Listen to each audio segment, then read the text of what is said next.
Could thousands of non-citizens in the US soon lose their ability to work legally?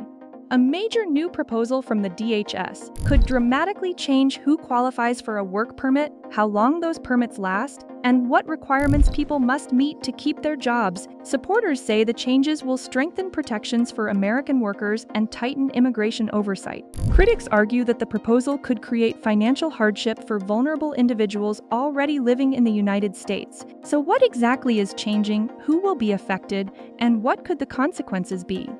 The new DHS proposal on employment authorization, which groups of non-citizens could be affected, the new requirements for obtaining and renewing work permits, and why DHS says these changes are necessary. Let's break it all down. The DHS has unveiled a proposal that could significantly restrict employment authorization for certain non-citizens living in the U.S. Importantly, this proposal is not aimed at skilled foreign workers. Instead, it specifically targets individuals who fall into several humanitarian or discretionary immigration categories. According to the proposal, DHS wants to limit and clarify eligibility for discretionary employment authorization for three primary groups. First, individuals who were paroled into the United States temporarily for urgent humanitarian reasons or significant public benefit. Second, people who have been granted deferred action but are not protected under DACA. And third, individuals who have final orders of removal but are temporarily released from custody under an order of supervision. Under the proposed rule, obtaining or renewing a work permit would become much more difficult. Applicants would be required to demonstrate economic necessity, meaning they would need to prove a genuine financial need to work. They would also face enhanced background checks and stricter case-by-case reviews before receiving employment authorization. One of the most significant changes involves work permit renewals.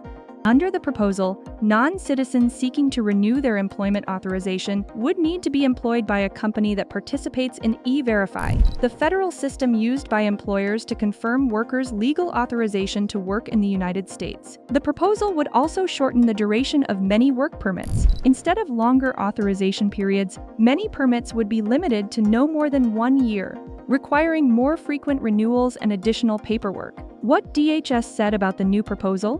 DHS argues that these changes would reduce the number of non-citizens eligible for employment authorization under deferred action, parole programs, and final orders of removal. According to the department, the proposal would strengthen protections for American workers while ensuring that employment authorization is granted only when justified. DHS also says the new requirements would allow the government to better verify criminal history records, conduct biometric identity checks, and ensure that applicants qualify for favorable discretionary consideration before receiving work authorization. However, DHS acknowledges that the proposal could have significant economic consequences. The agency estimates that some individuals who lose eligibility for work permits could lose income entirely.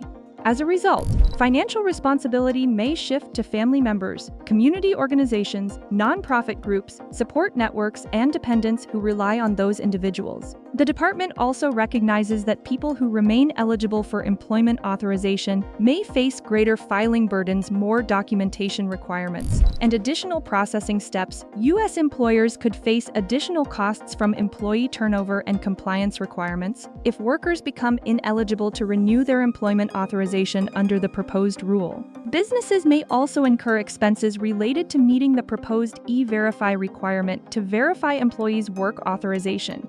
Finally, the proposed rule could reduce government tax revenue. However, if the new proposal is implemented, it could have devastating consequences for asylum seekers working in the U.S. This is currently a proposed rule by the DHS. It has not been implemented yet.